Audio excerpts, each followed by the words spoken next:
Hey yo, that's right. It's June 11.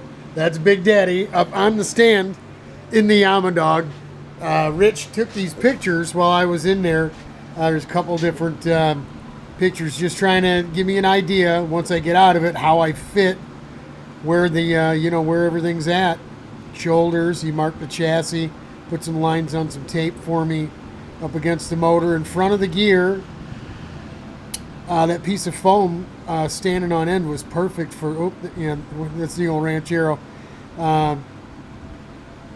Just to give me an idea of what's going on. I kind of started all this before Rich got over here. Here's another nice one. It gives me a nice idea of the radius, instead of it just being bent, you're back a touch here and you're back a touch there, you get a big air gap. Well, we're going to roll radius that bad boy up, and we kind of already know, where our neck is, where our helmet's going to sit, where we want the seat back to stop, all that kind of stuff. So these pictures really help out. I wish we could get rid of that right there and some of this down in this area here. But you can't have everything, right? So what we did is we started with the old seat tin in the video yesterday, and we took some of the bend out and put some roll into it, just radius this thing up. And it ended up the same height that we were looking for, just about. We got a line on here. And this was in line with our frame rail, here, right? And that gave us a good idea of what we wanted to do. Then we just started making some mock-ups. We went ahead and kind of took a little radius deal, to help us from the picture, actually from the picture on here. From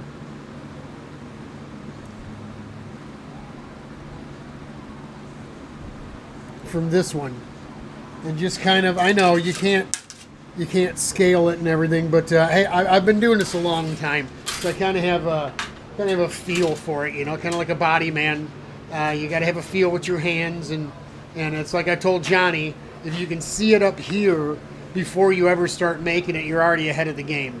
And that's part of the gift, I guess. I mean, I didn't practice doing this. It was something I had from childhood, I guess. But so we took this here and kind of made some marks underneath on the aluminum that's already there. Some of them are here as well. Just reference marks, Rich put some marks in here. I don't know if you can see that down here. There's one here. There's one over there. Some lines on the floor tray.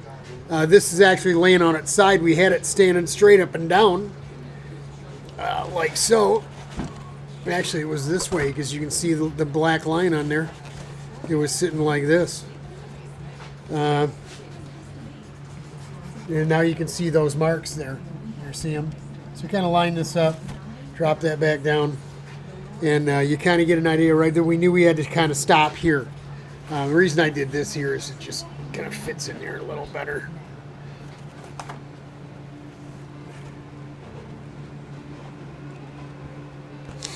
You got to remember, you got to leave room because we're going to put padding in here too. So we can lean it back a little more. And the nice thing about it is once we roll this thing, I can set it down in here and kind of lay in there, and we can push it back, we can bring it up before we lock in the clamps like I had said, right?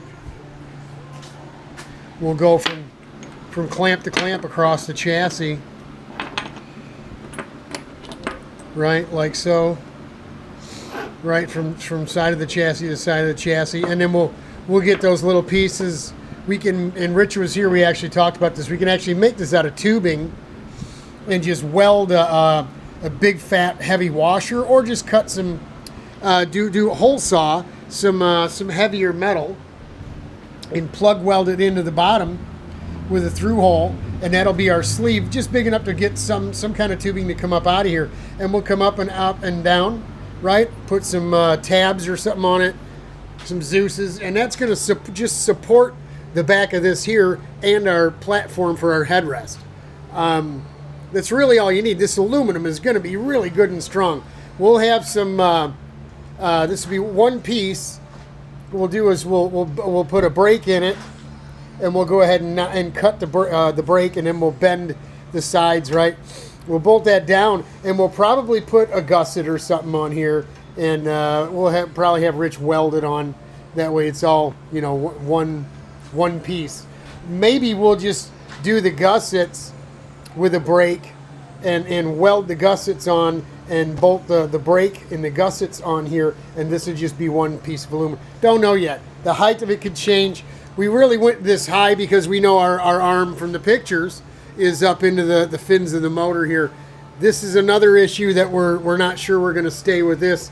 I think what we're going to do instead of bending a 90 is just ease a nice little 45 and then right up, make heat shield and everything. We really don't need this surface. And this here, I think, is going to end up beating a black and blue spot in the back of anybody's arm that drives this thing. So, you know, having those sharp bends, it's not sharp, cut your finger sharp, but sharp enough to where it's not rolled. And a nice rolled area there, even though it's just as tight, won't have that sharp edge.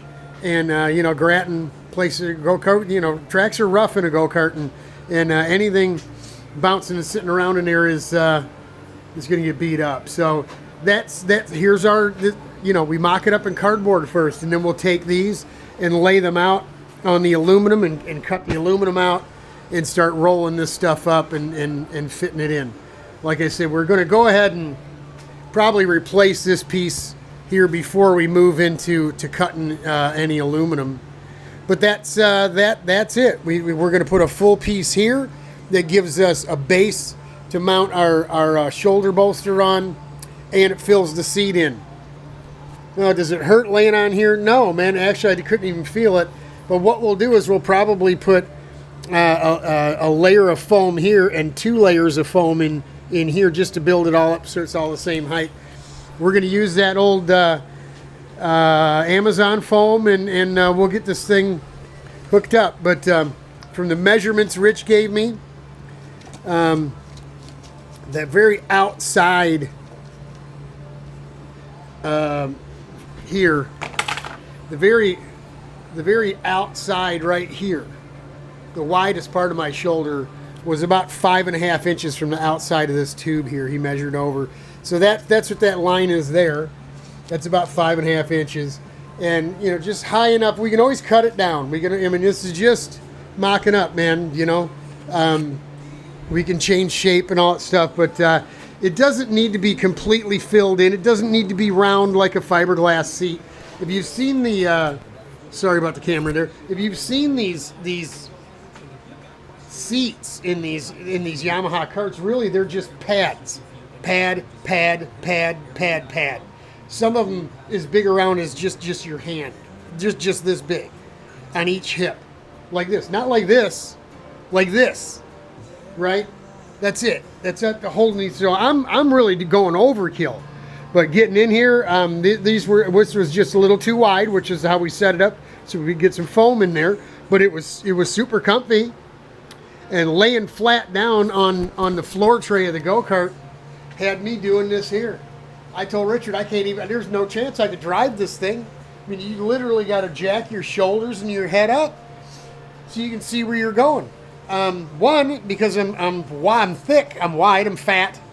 I'm not a 145 pound, 150 pound guy like Patrick or the Falks brothers, who aren't really skinny, but they're not thick like I am.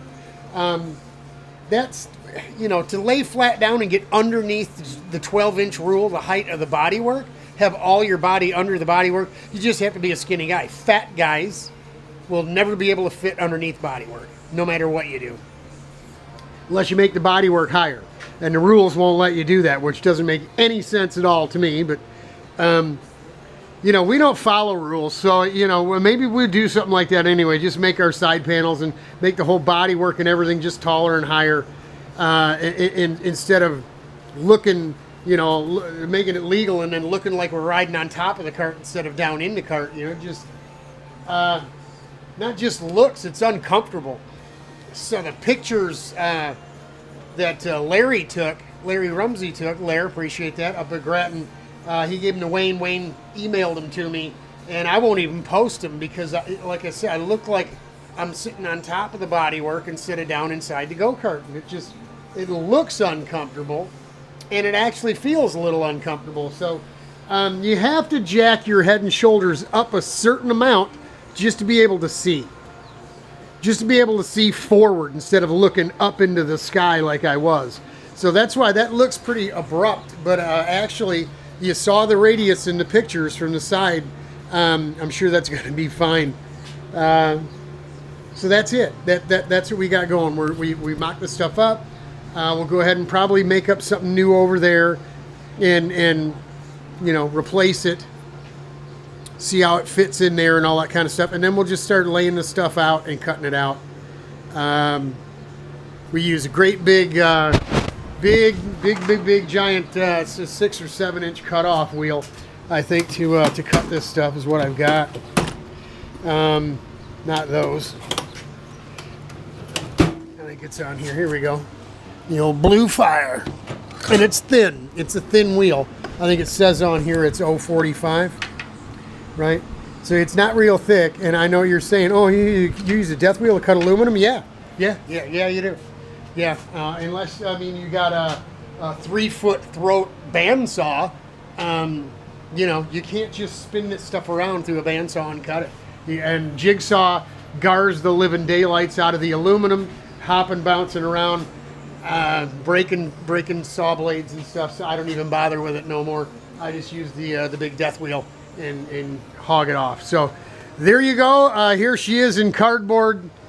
We'll bring you some more when we start getting you some pieces of aluminum laid down, and we get climbed back up in this thing and get it to fit and see what's going on. But that's it. I'm looking forward to getting this part of it done. All right, it's April 11. Hang in there, y'all. It'll get better.